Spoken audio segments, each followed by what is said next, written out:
स्मृति जी, राजनीति की बात आती है तो आजकल प्रियंका गांधी वाड्रा जी बहुत ज़्यादा उत्तर प्रदेश में इंटरेस्ट ले रही हैं, सब जगह जा रही हैं और उन्होंने हाल ही में कैंपेन भी एक शुरू किया है, लड़की हूँ लड़ सकती हूँ।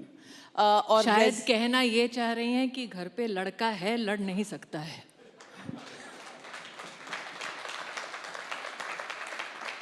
ये पता नहीं, शायद ऑडियंस ना समझी हो, ये लड़का कौन सा है जिसके बारे में ये एक बहुत पुरानी हिंदुस्तान में कहावत है कि ये पब्लिक है, सब जानती है। लड़का कौन है उसको भी अच्छी तरह से पहचानती है। तो एक कहानी थी यूपी के लड़कों की, तो अब क्या यूपी की लड़कियों के बीच में जंग होगी? मुझे लगता है कि जब आप गवर्नेंस की बात करते हैं, प्रशासन की बात करते हैं, तो क्या वो प्रशासन या वो तंत्र एक लिंग, एक समुदाय तक सीमित रहना चाहिए? जब प्रधानमंत्री जी चर्चा करते हैं कि आए हम एक प्रसाधन कक्ष बनाते हैं, टॉयलेट बनाते हैं, उसके पीछे की सोच क्या है?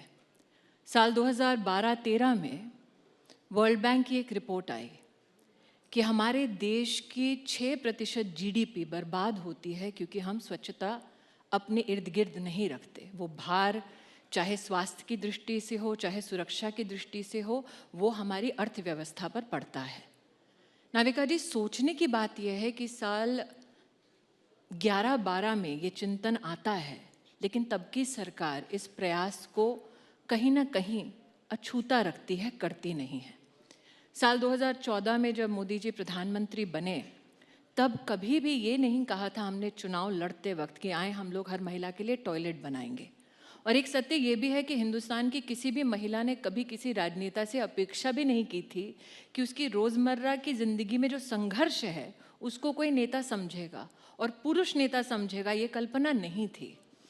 और आज जब हम कहते हैं कि 10 करोड़ से ज़्यादा टॉयलेट्स बने हैं, प्रसाधन कक्ष बने हैं और उत्तर प्रदेश में उसे इज्जत घर की उपाधि दी गई है। मैं आप 2019 का चुनाव याद करवाती हैं तो मैं आपको याद करवाती हूँ आपका वो इंटरव्यू जो किसी युद्ध से कम नहीं था, जिसमें आप अमेठी आई और आपने देखा कि कच्चे मकानों के सामने पक्का टॉयलेट बना हुआ है।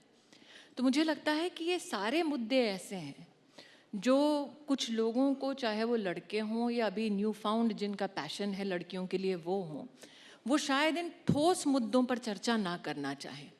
लेकिन मेरा ये गौरव है कि मेरी पार्टी नित जो सरकार है वो प्रशासनिक ढांचे में इस बात का सदैव अनुरोध रखती है कि हर नागरिक के पास प्रशासनिक सुविधा, हर नागरिक के पास स्वच्छता का काम हो अथवा खाद्य सुरक्षा का काम हो, ये सारे उपलब्ध कराए जाएं बेनिफिट्स, जिसके लिए हम लोग आज सरकार में हैं।